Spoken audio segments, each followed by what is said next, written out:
این زمین ها 10 سال پیش به گردش کشاورزی داخل گردیده سال تا سال بهتر و خوبتر استفاده برده شدند. بعد که قربان رحمانوف در این زمین سالها به کار خوابیده خوجگی دهقانی تشکیل کرد، زمین صاحب خود را یافت. او همراه اهل اویلش این شوره زمین را به زمین کیش تبدیل داد. این یک 10 سال است که اینجا محصولات های گوناگون کش می نمایند. شکرانه دولت تنج و آرام نموده او میگوید از برکت زمین و درآمد حاصل آن زندگی اویلش را خرمانه پیش برده ایستادند. در زمین فقط رشقه میکنن، گندم برای چارو میکنن. اونا میره ما گرفته استفاده بردهشن. کم کم نیروی منرادی را زیادتر دادن در کار که صبح حاصل بگیریم. خوجگی دهقانی ظفر 2011 همگی 10 هکتار 60 سوتی زمینه. همیشه 4 هکتارش گندم کردیم.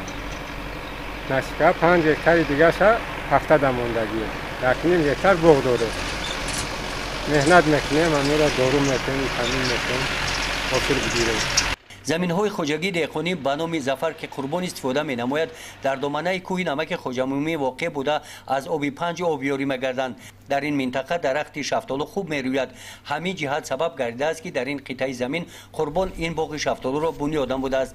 نیالها 3 ساله شدند و امسال قربان حاصل درختها را انتظار بوده. با باوری میگوید که بودجه اویلشان را از حاصل درآمد حاصل باغ باز هم غنیتر میگرداند. گزارش خوجا نظریف خدای نظر ظهوروف از ناحیه وسه برای برنامه اطلاعاتی نوید.